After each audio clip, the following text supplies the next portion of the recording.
প্রায় 4 বছর হতে চললো এই মল্লিক মোড় থেকে আসনান আর হচ্ছে মল্লিক মোড় থেকে তোমার ঢেউভাঙা এই দুটো রাস্তার জন্য আমি গিরিরাজ সিংজিকেও লেটার করেছিলাম, বিধানসভাতেও বহুবার লেটার করেছিলাম এবং বহুবার বিধানসভাতে পিডব্লিউডি মিনিস্টারকেও বলেছি, কিন্তু আজ হবে কাল হবে ফান্ড নেই এই একটা সবসময় বলে যাচ্ছে।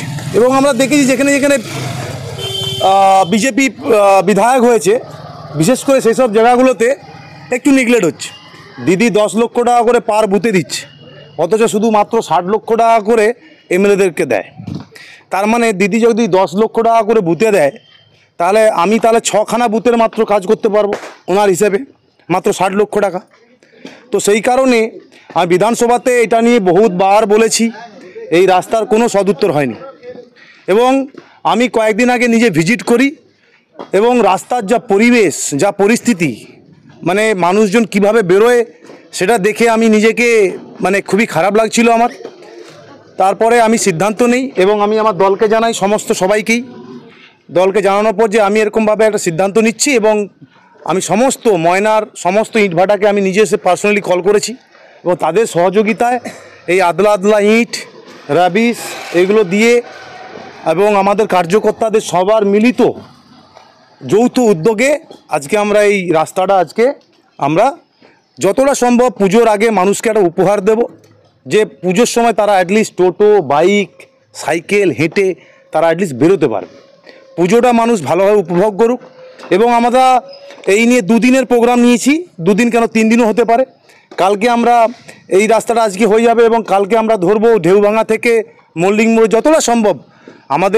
আমাদের তো আর সরকারের মতো অত টাকা নেই, বাট যতটা সম্ভব কর্মীদেরকে সাথে নিয়ে আমরা ওই রাস্তাটাও কালকে মেরামতের জন্য আমরা নামবো মাঠে এবং মানুষকে জাস্ট পুজোর একটা শারদীয় শুভেচ্ছা বলতে পারো। এবং আমার এইসব পছন্দ না, ব্যানারে গাছে যারা থাকে যারা লাইট পোস্টে থাকে তারা ওখানেই থেকে যায়, আমি এইসব পছন্দ করি না। আমি মানুষের মধ্যে থাকতে চাই, মানুষের ভেতরে থাকতে চাই এবং যতদিন চেষ্টা করেছি ময়নার জন্য ভেবেছি এবং এটাও একটা ভালো উদ্যোগ আমি মনে করি এবং এটাতে কেউ আমাকে বিরোধিতা করেনি। প্রত্যেকটা ইটভাটা আমার দ্বারা 2 হাত দিয়ে আমাকে সাহায্য করেছে এবং আমি চিরকৃতজ্ঞ এবং তাদেরকে ধন্যবাদ জানাই এবং ধন্যবাদ জানাই আমার সমস্ত কর্মী। শুধু আজকে এখানে এই কটা দেখছে, বিভিন্ন রাস্তায় সব জায়গাতেই আছে লোক কাজ করছে, ইট ভাটা থেকে তারা ইট লোডিং করে মেশিন ভ্যানে করে পাঠাচ্ছে। সো সমস্ত কার্যকর্তাকে আমার এই অঞ্চলের এবং আমার মণ্ডলের এবং আমার ময়না বিধানসভার সমস্ত কার্যকর্তাকে আমার আন্তরিক শুভেচ্ছা এবং ধন্যবাদ যে তারা আজকে আমার সাথে এই কাজটাতে তারা উদ্যোগ নিয়েছে। আগামী দিনে এর থেকেও অনেক ভালো ভালো কাজ করব যদি সুযোগ পাই। এটা অনেক দেরি, ভোটে কে দাঁড়াবে সেটাও জানি না, ভোটে ভারতীয় জনতা পার্টি কে কোথায় টিকিট পাবে সেটাও জানে না। এতে ভোট আসা নিয়ে ভোট যাওয়া নিয়ে আমার সম্পর্ক নয়।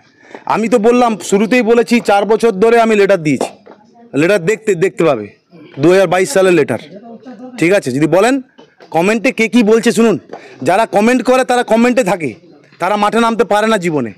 আমি আন্তর্জাতিক ক্রিকেটার, 10 বছর IPL খেলেছি, 17 বছর রঞ্জি ট্রফি খেলেছি।